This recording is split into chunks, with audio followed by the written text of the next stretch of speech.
In this video, we're going to talk about all of the different aspects of a housing budget. 999,900, 1 million. We're going to talk about the cash that you should have available when you go and buy a house. And then we're going to talk about the monthly payment, what goes into it, and what you should expect to pay after you close on your house. So whether this is the first time you've ever bought a house or it's been a long time and you need a refresher, I've got you covered. Let's dive right in. Your housing budget's going to consist of two parts: savings and your monthly payment. Let's first talk about savings. So when you're ready to buy a house, you're either going to have to fork up enough dough to buy the house outright, which most people don't have. And if you do, you probably don't need to be watching this video. But if you don't have hundreds of thousands of dollars burning a hole in your pocket, you're going to have to get a loan from some kind of financial institution like a bank. This type of loan is called a mortgage. And in order to get a mortgage, you need to make a down payment. Now, how much money should you save for your down payment? That's really up to you, but use these two qualifiers to decide how much you should save. What is the price point you are aiming for? And how much equity do you want to start out with? Now, equity is the percent of your own money that has been paid towards the value of the house. And it all begins with your down payment. Whatever percentage of the purchase price you pay out of your own pocket is your starting point for equity. For example, if you bought a $100,000 house and you made a $10,000 down payment, you just made a 10% down payment and you have 10% equity in the house. If the house was $500,000 and you made that same $10,000 down payment, you would have 2% equity. And over time, as you make payments to pay back your loan, the amount of your equity will go up. Also, hopefully the home will appreciate in value over time. This will give your equity a passive boost. The percent equity will always stay the same, but if the value of the house goes up, that percentage becomes a larger number. I guess we're rich now.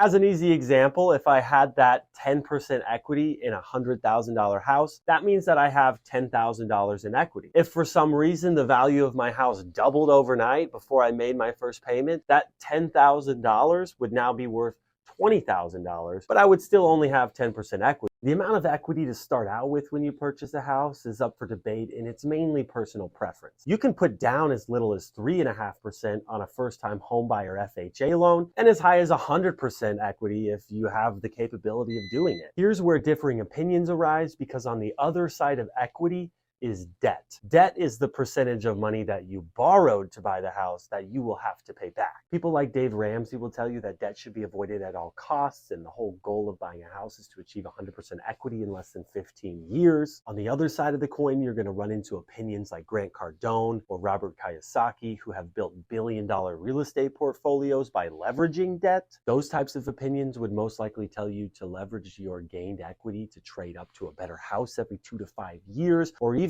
borrow against your equity and pull out more debt to buy more investment properties. So what side of the coin should you fall on? It's really up to you and what your risk tolerance is, because debt equals risk.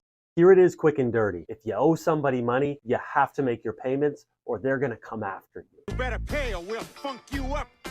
I said we will funk you up. Now, for most people, this isn't an issue. They're able to make their payments every month and it's never a problem. But keep in mind, there are certain economic factors that are out of your control that could potentially put you in a risky situation. For example, if the housing market were to take an unexpected dip. Something that happened to a lot of unfortunate homeowners during the 2008 financial crisis was they became what's called upside down on their mortgage. This situation arises when the housing market dips and the current market value of the house drops below what is owed on the mortgage. This creates what's called an uncollateralized loan, and it could pose a potential risk for you if you had to sell the house. For example, if you lost your job or you needed to move for some reason, you might be locked in that situation. It can limit your options, like being able to sell the house without covering the shortfall, or being able to refinance at a more favorable rate if the interest rates drop. In fact, if at any given time you have anything less than 20% equity in a house, a bank is going to require you to pay what's called private mortgage insurance, which is an insurance policy that covers their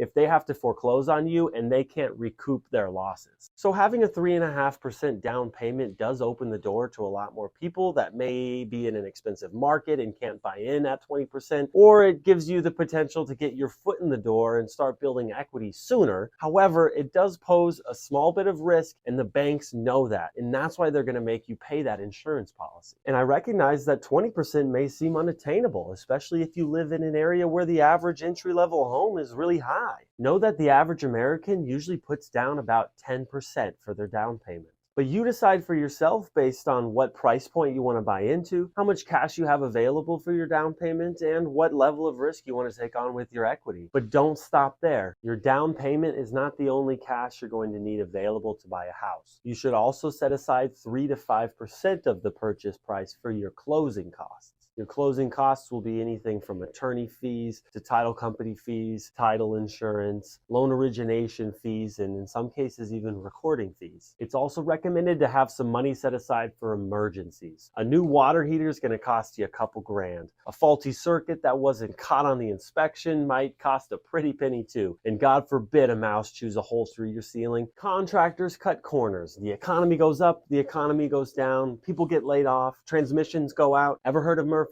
Law? Anything that can go wrong will go wrong, so you better be prepared. It's recommended to have 3 to 6 months of your living expenses set aside in a savings account, separate from your down payment and closing costs, specifically for emergencies only. Some people even have a separate savings just for home emergencies, but a general emergency fund of 3 to 6 months of your living expenses is a good place to start. All right, that should cover everything you need to know about the savings to consider when buying a house. Now let's talk about the second part of your budget, the monthly payment. After you borrow money to buy a house, you'll need to begin to pay it back every single month for the entire course of the loan. That is called your monthly payment, also called your mortgage payment. Your monthly payment will consist of principal, the money that you borrowed that you're paying back, interest, the cost of borrowing that money, taxes, what you pay Uncle Sam for owning the real estate, and homeowners insurance. Keep in mind that tax rates and homeowners insurance policies are going to vary by town and by state, and that your interest rate's going to be calculated based on what's available given the current macroeconomic environment in the country. The better your credit history is, the lower your interest rate is going to be, and vice versa. So it's always a good idea to make sure that your credit is in good shape before you get ready to buy a house. Since interest rates and budgets are such personalized data, the only way to get an accurate representation of what your monthly payment's going to look like is to talk to a licensed mortgage broker or your bank and get what's called a pre-approval letter. I hope you noticed that I haven't mentioned utilities or maintenance yet. Beyond your monthly payment, you're going to want to factor in things like your water, sewer, electric, gas, and heat.